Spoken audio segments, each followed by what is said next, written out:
여러분 안녕하십니까? 호텔 황제입니다. 이번 시간에는요, 서울에 입지한 신축 호텔에 대해서 브리핑을 드릴 건데요. 먼저 본 물건을 브리핑 드리기 전에 호텔 황제가 또 최근에 상담한 내용 여러분에게 꿀팁 하나 먼저 말씀드리고요. 본 물건에 대해서 브리핑 드리도록 하겠습니다. 우리 호텔이나 모텔을 취득하고자 하시는 예비 창업자 여러분 또는 현재 운영하고 계시는 사업자 여러분께서는요, 조금 더 집중해서 본 사례를 들어주시면 감사하겠습니다. 네. 이번 사례는 말이죠, 매매를 하는 데 있어서 이 소유자께서 이제 저에게 이제 상담을 해 주신 내용인데요. 이제 호텔 황제가 충남의 이제 모 도시에 가서 이제 손님을 모시고 이제 임장을 했습니다. 이제 임장을 하고 임장을 마치고 나서 이제 보통 이제 시간이 좀 남으면은요, 호텔 황제가 인근에 입지하고 있는 이제 호텔이나 모텔을 이제 호텔 황제가 호텔 황제로 이제 전단지나 명함을 가지고 이제 PR을 하러 이제 많이 다니거든요. 다니면서 소유자분께서 이제 매도 의사가 있으신지 또는 현재 운영하시면서 운영에 대한 좀 궁금한 사항이 있으신지 또는 세무 관련 내용이 있으시면 호텔 황제가 이제 즉석에서 이제 좀 상담 좀 해드리고 매도 의사가 있다면 그 물건을 이제 호텔 황제가 이제 접수도 해드리고요. 또 온 김에 이제 소유자의 동의를 받아서 이제 옥상부터 지하까지 이제 시설을 확인도 하고 매출 현황이 어떻게 되는지 이제 확인도 하는데요. 이제 그 과정에서 소유자께서 호텔 황제에게 커피를 한 잔 정중하게 주시는 거예요. 상담을 한 2시간 정도 했습니다. 그 자리에서. 그래서 이제 다른 이제 호텔을 못 가고 거기까지만 마치고 바로 이제 서울로 올라온 그런 경험이 있는데요. 그 사례를 가지고 한번 말씀드려 보도록 하겠습니다. 네. 이분은 이제 충남에 계셨고요. 네, 충남까지만 말씀드릴게요. 계시고, 약, 1년 4개월 전에 매매 계약을 체결하셨답니다. 매매 계약.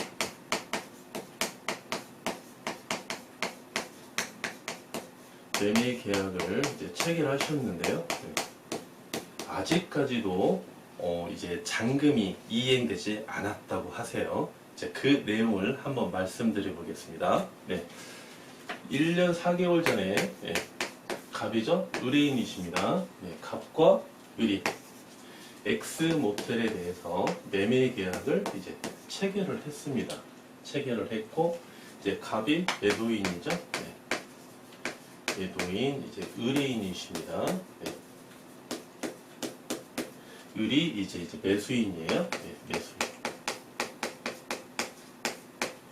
매수인하고 이분하고 이제 자매분이 돼요. 자매분. 네.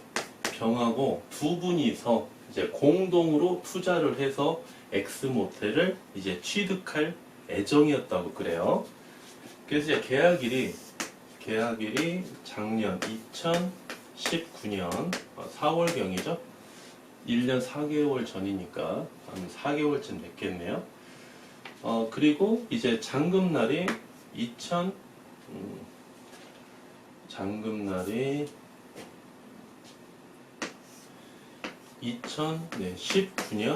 6월경쯤 이제 잔금날이었고요. 지금이 이제 현재 시점이죠. 2020년 7월이라고 이렇게 한번 보겠습니다. 오늘이 7월 18일이네요. 네, 18일. 그래서 이제 이렇게 진행이 됐는데 계약을 체결하고 말이죠. 잔금날이 지났는데도 지금까지 잔금이 이행되지 않고 있다 이런 거예요. 그래서 이제 현재 시점에 계약금 플러스 중도금 개념은 아닙니다. 중도금 개념은 아니고 계약금하고 일부 잔금 일부하고 해서 현재 매도인에게 이행된 금액이 3억입니다. 3억. 네, 3억이고요. 지금 현재 소송 중이십니다. 소송 중. 네. 매도인이 먼저 소송을 하셨어요. 네, 원고. 매수인이 피고. 이렇게 소송을 하셨습니다. 소송을 한 이유가 뭐냐면요. 이분이 매도인이 이 X모텔을 처분하려고 하셨어요. 다른 사업 계획이 있어서 작년부터 처분하려고 했는데 지금 처분을 못하고 있습니다. 소송 중이시라서. 예. 잔금을 치르는 것도 아니고 계약을 해지한 것도 아니고. 예. 그래서 이제 어중쩡한 지금 시점에 있어요. 소송 중이기 때문에. 그래서 제3자에게 매매할 수도 없는 상황이고. 이 상태에서 말이죠. 지금 이 시점에 매도인이 제3자에게 매매할 수 없습니다. 이거는 뭐 사기는 아니에요. 이중매매에 걸리는 그러한 사기는 아닌데 이 피고에게 다시 소송을 당할 수가 있습니다. 네. 그래서 현재 매도인도 변호사를 선임했고 매수인도 변호사를 선임해서 지금 소송 중의 관계가 있습니다. 그래서 매도인이 호텔 황제에게 이거 어떻게 했으면 좋겠습니까? 내가 X모텔의 진정한 소유자인데 지금 권리 행사를 못하고 있다는 거예요. 그러면 의뢰인님, 대표님, 이 모텔을 계속 운영하시길 원하십니까? 아니면 처분하시길 원하십니까? 처분하기를 원한답니다. 그러면 방향성은 정해졌죠? 방향성은 정해졌고 지금 소송 중이신데 이분이 이제 그 매도인 원고가 피고에게 이제 내용 증명을 보낸 거를 한 3차례, 4차례 있는 거를 저한테 다 보여주시더라고요. 변호사를 선임하기 전에 보낸 내용 증명서, 변호사를 선임하고 나서 보낸 내용 증명서를 제가 다 단락해서 현장에서 한번 읽어봤습니다. 읽어봤는데 하나 하자가 발생이 된 게 있어요. 네. 내용 증명서 상에 하자가 발생된 것을 하나 발견했습니다. 호텔 황제가. 이날을 한번 우리가 볼까요? 2019년 6월 만약에 15일이라고 한번 가정을 해봅시다. 이날이 잔금날이죠. 네. 잔금날이에요. 그래서 매수인 같은 경우는 이미 은행 융자도 다 알아보고요. 네. 그래서 각각 지분 2분의 1씩 해서 X모텔을 취득을 했는데 원인이 뭐였냐면 이 병이 자매가 이게 언니인가 봐요. 병이 갑자기 변심을 한 거예요. 나 그 모텔 취득하지 못하겠다. 그러니까 이 2분의 1만큼 자기 자본이 지금 부족해서 을이 잔금을 못 치르는 그런 이제 사단이 난 겁니다. 그래서 이제 잔금날이 도래했는데 매수인이 잔금을 못 치렀습니다. 못 치렀어요. 그래서 이제 시간이 흘렀습니다. 시간이 흘렀어. 내용 증명을 몇 번 보냈죠? 보냈는데 이제 최근에 내용 증명을 보낸 거는 변호사가 보낸 거예요. 변호사의 날인이 있더라고요. 변호사가 내용 증명을 보냈는데 내용 증명 중에 하나 빠진 부분이 있습니다. 뭐냐면 이게 이제 잔금날이 도래했을 때는 동시이행 항변권을 주장할 수 있거든요. 동시이행 항변권. 이게 이제 연기적 항변권이라고도 합니다. 연기적 항변권. 네, 말이 조금 어려운데요.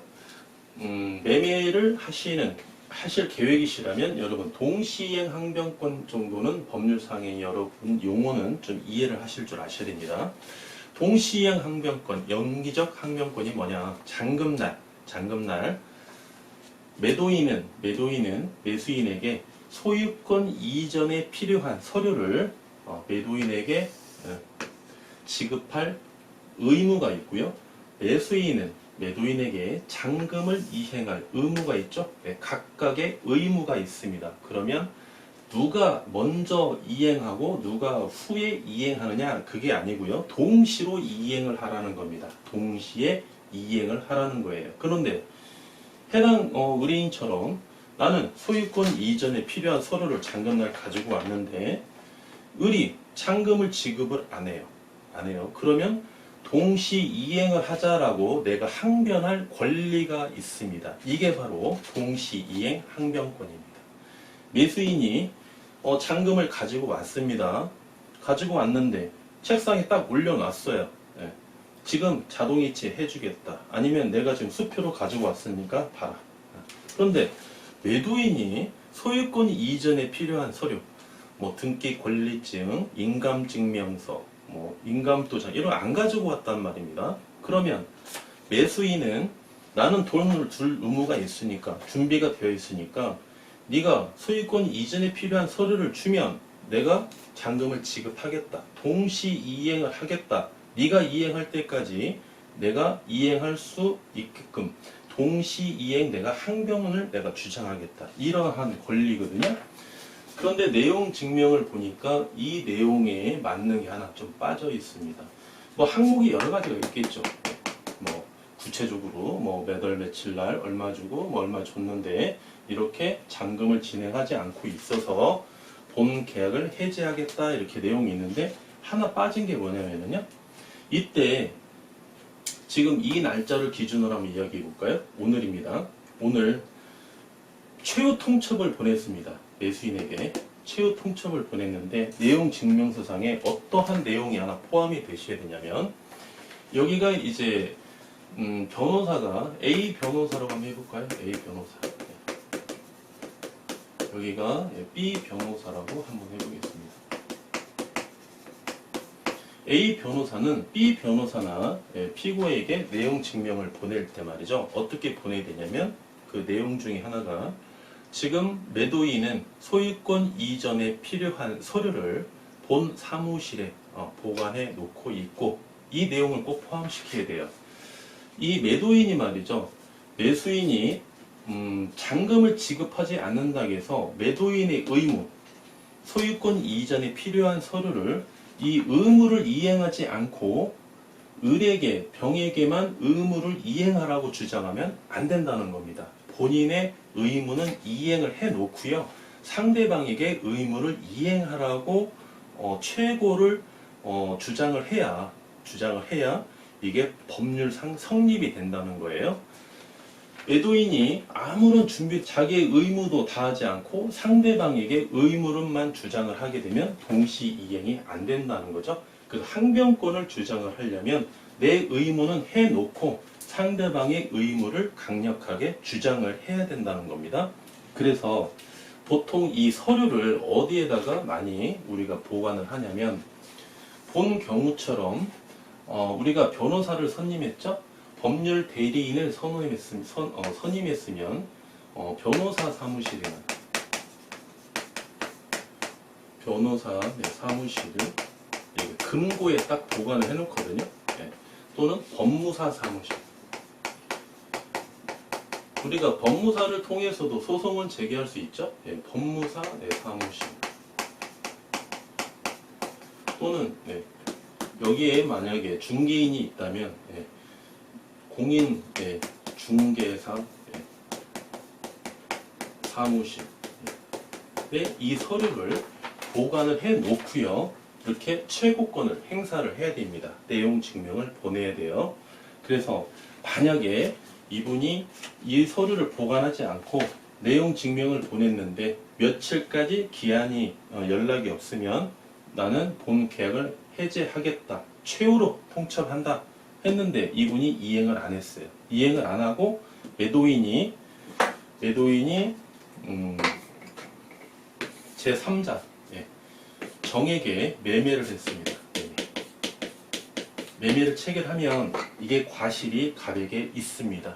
물론 이중 매매는 아닙니다. 사기는 아니에요. 그렇지만 과실이 있습니다. 갑에게. 갑은 이행도 하지 않은 상태에서 일방적으로 계약을 해지했다 이렇게 보는 거거든요. 그래서 갑은 정하고 매매 계약을 체결하기 위해서는 일단은 이 소송된 문제를 일단 매듭을 풀어야 된다는 겁니다. 매듭을 풀어야 정하고 정식적으로 계약을 할 수 있고요. 이거는 형사상의 문제는 아니고 민사상의 손해배상을 좀 당할 수가 있는 문제예요. 예. 그래서 이렇게 동시 이행 항변을 하기 위해서는 서류를 반드시 이렇게 사무실에 보관을 하고 있다라고 내용 증명에 첨부를 하시고 상대방에게 최고권을 주장하셔야 법률상 하자가 없다. 네, 이렇게 말씀드리겠고요. 또 하나 이제 이분이 매도인이 본 물건을 운영을 하는 게 목적이 아니고 처분을 하려고 하는 게 목적이죠. 그러면 매수인이 잔금을 치르는 게 제일 좋겠죠. 근데 시간을 1년 4개월씩이나 줬는데도 불구하고 잔금을 치르지 않고 있으니까 이거를 빨리 해결을 해야 제3자 정에게 매매를 진행할 수 있습니다. 그러면 어떠한 절차가 남아있느냐? 이제 화해 조정입니다. 화해 조정. 화해 조정. 이제 민사로 가는 건데요. 무슨 얘기냐면 매도인이 현재까지 받은 돈이 약 3억 정도 됩니다. 3억. 예, 여기 있죠? 3억. 예. 3억. 이 3억을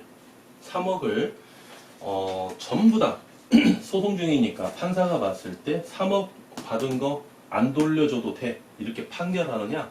그렇지 않다는 겁니다, 여러분. 여러분 이제 매매 계약서나 이렇게 보셨죠? 임대차 계약서를 써보시면은요, 맨 위에 한 중간쯤에서 이제 특약사항, 인쇄로 된 특약사항이 있죠. 여기에서 뭐라고 이렇게 써 있냐면, 한번 있으면 꺼내서 한번 보시면 되겠습니다.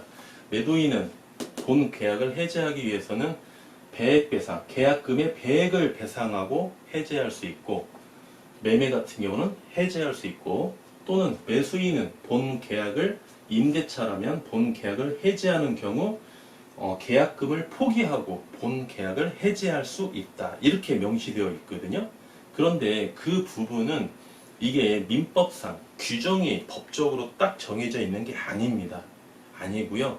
이 당사자 간의 임의 계약이에요. 이게 우리가 일반적으로 그렇게 사회통념상 그렇게 계약을 많이 하지 않습니까? 그 중에 또 무슨 내용이 있죠? 매매 계약금의 10%를 우리가 계약금으로 우리가 계약서를 작성을 많이 하죠. 그것도 법률 규정에 나와 있는 게 아니에요. 그냥 통상적으로 사회통념상 매매 가격의 10%, 임대차 계약 보증금의 10%를 우리가 계약서에 계약금으로 많이 기재한다는 것 뿐이죠. 뭐 5%를 넣고 계약할 수도 있고 3%를 넣고 계약할 수도 있습니다. 그렇죠? 네. 그런데 이게 이제 그게 명시되어 있다고 해서 그대로 이행되는 게 아닙니다. 그래서 매도인 같은 경우 잘 모르시는 분은 아니 계약서에 명시되어 있는데 내가 3억 얘가 이거 안 돌려주고 계약 해지할 수 있는 거 아니냐. 근데 그렇지 않다는 거예요. 소송으로 갔죠? 그러면 A 변호사하고 B 변호사하고 먼저 협의를 합니다. 협의를. 3억이 있는데 3억 중에서 갑이 차지하는 퍼센트, 을이 차지하는 퍼센트를 서로 변호사끼리 협의를 합니다. 누가 과실이 많은지 판단을 하는 거죠. 본 경우 같은 경우는 피고가 원래 과실이 더 많죠. 왜? 매수인이 이행을 안 했으니까. 물론 이 특약사항, 아까 말씀드린 하자가 있는 특약사항은 제가 가백에 말씀드렸습니다. 변호사한테 이야기해서 반드시 빠른 시일 내에 그 내용을 빨리 첨부해서 내용 증명을 다시 한번 보내라 이렇게 말씀을 드렸고요. 이제 3억에 대해서 변호사와 A 변호사와 B 변호사가 이 경우 같은 경우는 을이 과실이 더 많기 때문에 뭐 6대 4냐, 7대 3이냐, 8대 3이냐 이렇게 이 금액을 배분을 해서 서로 합의를 하는 게 맞거든요. 그래서 이게 안 된다 그러면 판사가 그렇습니다. 판사가 화해조정위원회에 이 건을 넘깁니다. 예. 원고 나왔으니까 피고 나왔죠. 두 분 어떻게 하실 겁니까? 먼저 화해를 조정을 한번 해보시죠. 화해조정위원회에다가 내가 의뢰를 할 테니까 두 분 화해조정위원회에 가서 한번 조정을 해보십시오. 그러면 화해조정위원장 밑에 조정위원이 있습니다. 그러면 그분들이 원고와 피고를 앉혀놓고 사건을 이렇게 봅니다. 보면은 누가 과실이 더 많은지 보니까 을이 과실이 더 많아요. 을이 과실이 많으면 차지하는 비율의 퍼센트가 적게 퍼센트가 되겠죠. 그래서 민사기 때문에 100% 승소, 100% 패소 이게 없거든요. 매도인이 일단은 과실이 없고 매수인이 있기 때문에 뭐 매도인 6, 매수인 4나 7대 3, 뭐 8대 2, 이 중에 하나가 이제 선택이 되는 겁니다. 그래서 조정위원회에서 이거를 조정을 해요. 네, 조정을 하는데 여기에서 만약에 조정이 안 된다 그러면 판사가 판결을 하지 않습니다. 다시 밀어요. 다시 조정위에 가서 다시 조정하라고 그래요. 그 이유가 뭐냐면 이 판사 입장에서는 말이죠. 판사 입장에서는 그 위에 뭐 부장판사도 있겠죠. 부장판사도 있겠고 그러면 그 위에서 봤을 때 이 판사가 이 정도도 화해 조정도 못 해가지고 판결을 했다 그러면 그 판사를 좋게 안 봅니다. 인사 고과에서도 플러스 요인이 안 돼요. 마이너스 요인이 됩니다. 플러스 요인이 되려면 화해 조정을 시켜야 플러스 요인이 됩니다. 판결을 했을 때는 마이너스 요인이에요. 판사 본인에게. 그래서 판사가 자꾸 조정위원회 가서 조정해라 그러는 겁니다. 1차, 2차, 3차 실패해도 계속 조정하라고 그럽니다. 그런데 원고 피고가 봤을 때 피고가 과실이 많은데도 불구하고 더 목소리가 커요. 그런 쪽 괘씸하죠. 같은 판사이기 전에 인간이지 않습니까? 더 괘씸한 거야. 그러면 판결하는 경우도 있습니다. 어떻게? 피고가 더 엄청 불리하게 판결하는 경우도 있어요. 그런 경우는 거의 극소수고요. 거의 화해조정위원회로 넘어가는데 제가 매도인한테 그랬습니다.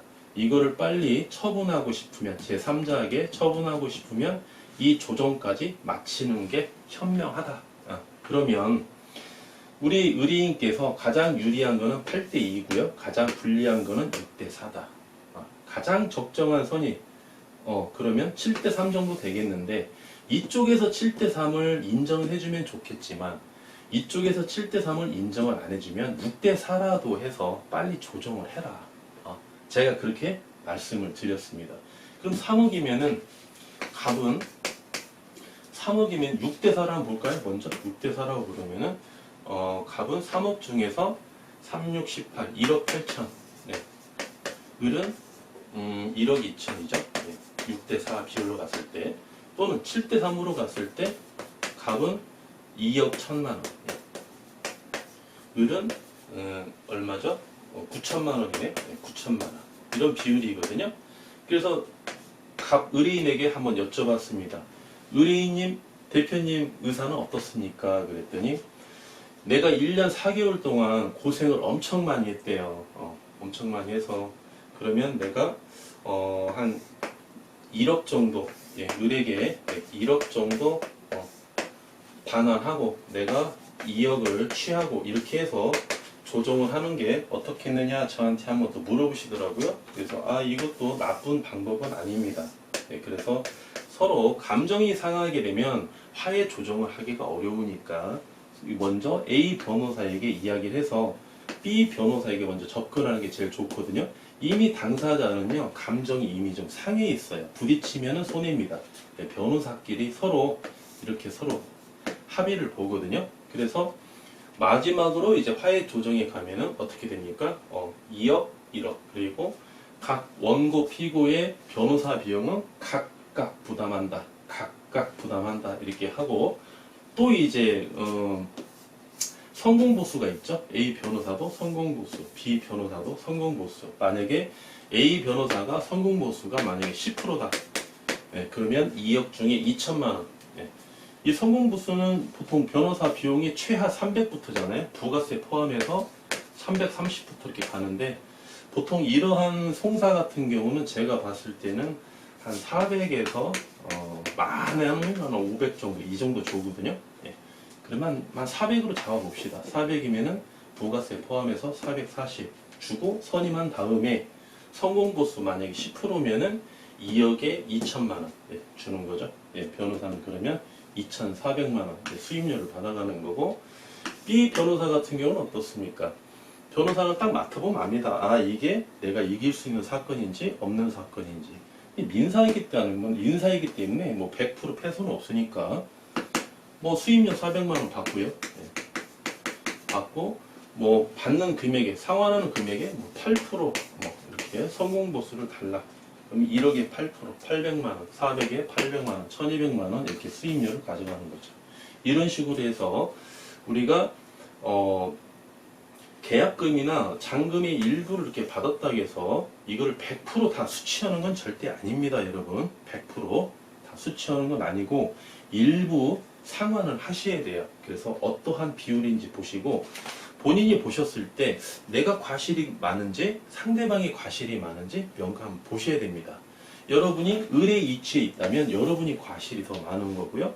여러분이 갑의 이치에 있다면 여러분께서 과실이 더 적은 거죠. 그러면 비율을 봤을 때 내가 유불리를 확인할 수 있겠죠. 그래서 변호사를 선임하기 전에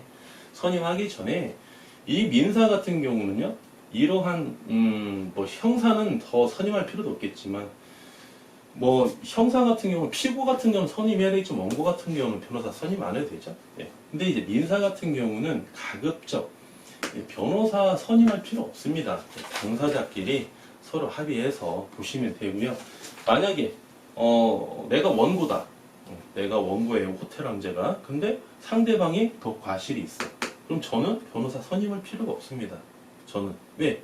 내가 과실이 적으니까 선임할 필요가 없어요. 화해조정위원회 가서요. 상대방은 변호사가 나와도 나는 내가 가서 직접 이야기하면 됩니다. 그럼 내가 변호사 비용 내가 버는 거죠. 네. 내가 과실이 많을 때 내가 변호사를 선임하는 거지. 그렇죠?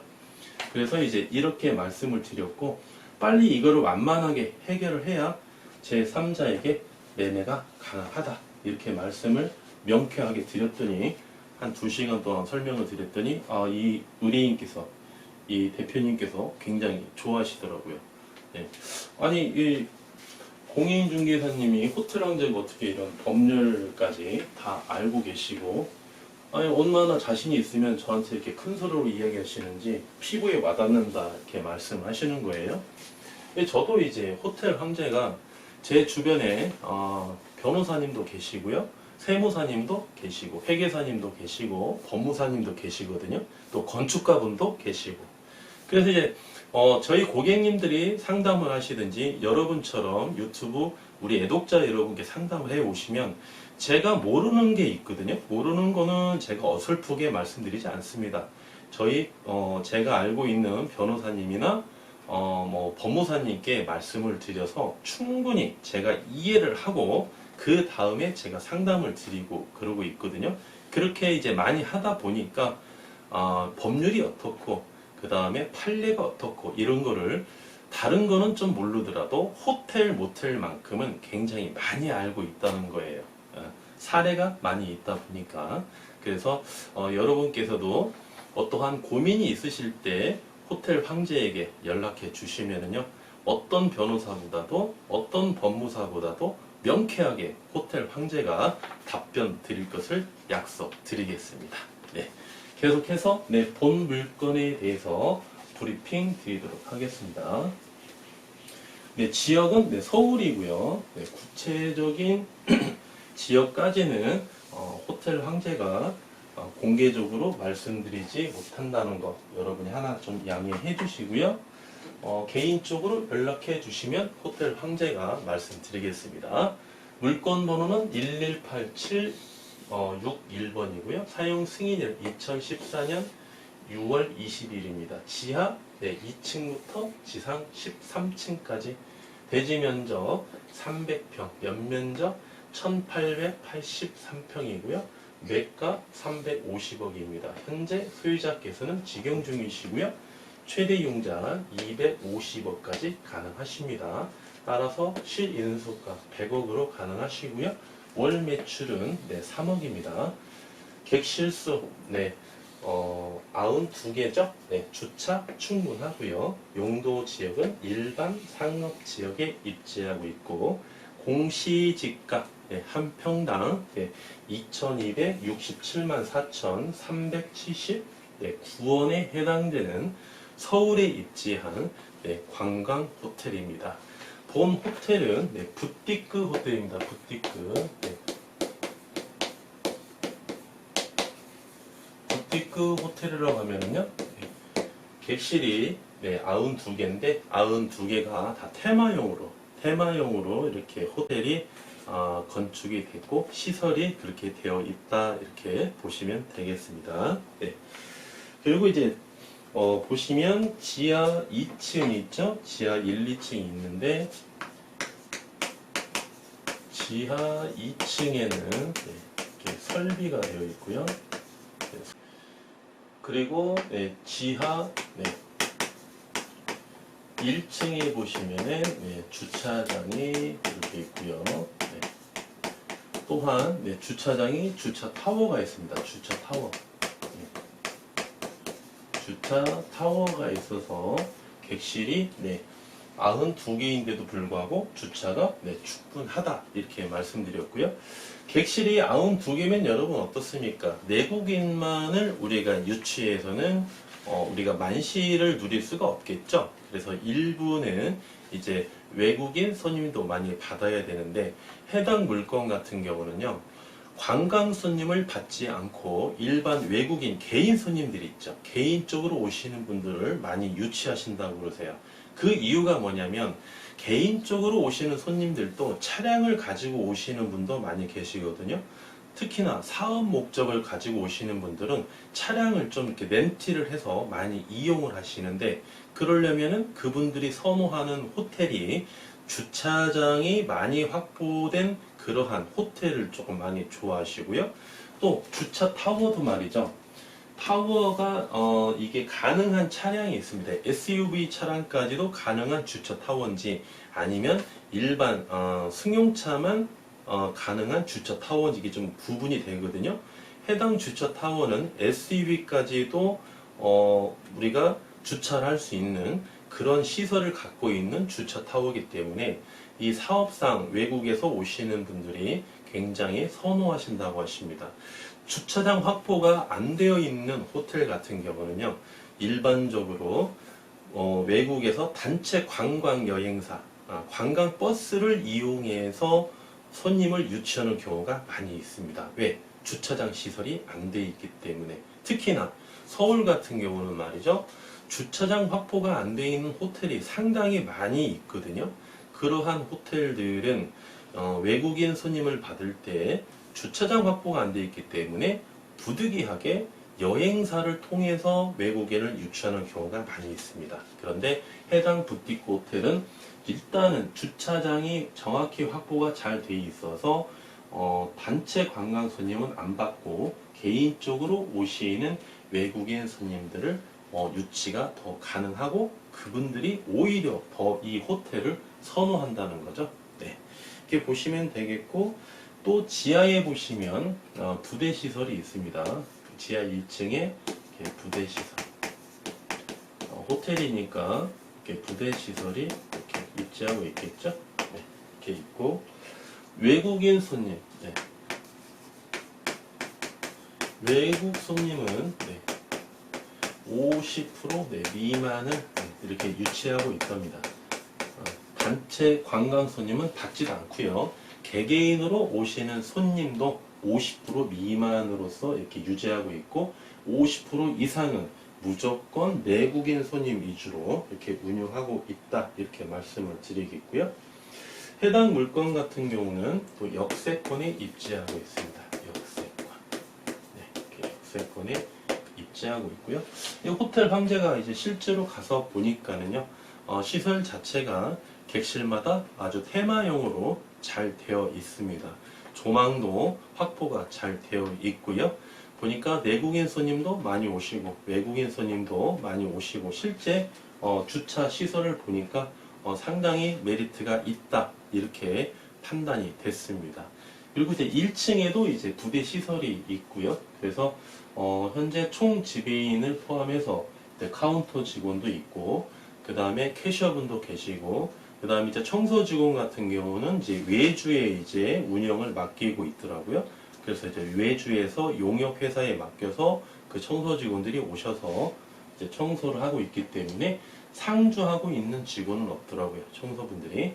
네, 그래서 아주 지금 운영을 원시 취득을 하셨거든요. 네, 지금까지 운영을 꾸준히 해 오셔서 해당 호텔에 대해서 영업에 대한 많은 노하우도 확보하고 계시고 있는 그러한 물건입니다. 네, 마지막으로 본 물건의 네, 이자 지급액과 기대 수익률 한번 봐야 되겠죠? 네, 이자 네, 지급액.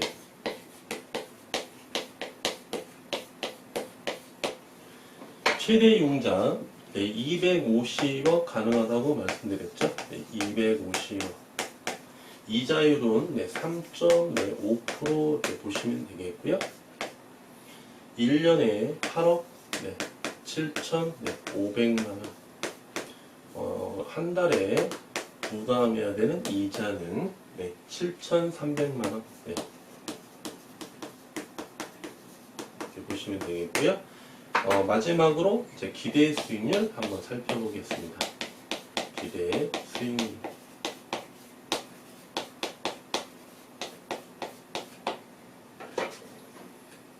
자기 자본 얼마 투자하시죠? 네, 100억 투자하시죠? 네, 100억 네, 투자하셔서 월 매출 3천만 원 중에 순수익은 네, 8천만 원 보시면 되겠고요. 12개월로 곱해해 주시고 비율로 환산해 주시면 기대 수익률은 9.6% 네, 이렇게 보시면 되겠습니다. 9.6%. 호텔 황제가 키워드가 최대 용자, 현재 용자 이렇게 해서 최대로 받을 수 있는 용자를 이렇게 호텔 황제가 명시를 해드렸는데요. 보통 이제 매매 사례를 보시면은요, 매매 사례를 보시면 매가가 350억이면은요, 일반적으로 현재 융자처럼 한 200억 정도 융자를 이렇게 받으시고요. 자기 자본은 거의 한 150억 정도 투자해서 매매 계약이 체결되는 경우가 되게 많습니다.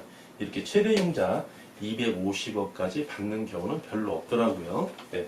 그렇게 봤을 때 어떻습니까? 이자율은 떨어지겠죠? 네. 이자율은 떨어지니까 당연히 월 순수익, 세후 수익은 수인 수익은 높고요. 순수익이 높으니까 자기 자본은 더 많이 소유가 되겠죠. 자기 자본은 200억 최대 융자를 550원 안 받고 현재 소유자처럼 200억만 융자를 받으면 자기 자본을 여기에서 150억을 투자해야 되겠죠. 네. 100억보다 높은 150억을 투자하게 되면 결과적으로는 어떤 현상이 나오느냐. 수익률이 9.6%라고 우리가 기준을 잡았을 때 수익률은 하락하겠죠. 수익률은 자기 자본 대비 순수익이니까 수익률은 하락하겠지만 영업이익률 마진율이죠. 쉽게 말씀드리면 마진율입니다. 마진율은 상승하는 그런 구조로 되어 있다. 그래서 통상 보시면 융자를 한 200억까지 이렇게 받으시거든요. 받으시면은 한 달에 매출 3억 중에서 8천만 원 플러스 알파만큼의 순수익은 더 발생이 된다. 네, 이렇게 보시면 되겠습니다. 이번 시간에 말씀드린 내용은요, 호텔 황제가 사례를 통해서 말씀드린 내용, 매매 계약을 체결했을 때 잔금이 이행이 안 됐을 때 우리가 동시 이행 항변권을 어떻게 주장해야 되는지 그 절차에 대해서 한번 말씀드려봤고요. 그 다음에 화해 조정을 통해서 얼마만큼의 내가 퍼센트를 차지하고 상대방이 과실이 더 많을 때에는 얼마만큼의 배분을 해서 이게 조정을 해서 협의해서 합의점을 찾느냐. 네, 여기까지도 말씀을 드렸고요. 그 다음에 이제 서울에 입지한 호텔입니다. 부티크 호텔에 대해서 호텔 황제가 또 여러분께 자세히 브리핑 드렸습니다. 본 물건에 대해서 궁금하신 사항은요, 호텔 황제에게 연락해 주시면 친절하게 상담해 드릴 것을 약속드리겠습니다. 감사합니다. 지금까지 호텔 황제였습니다.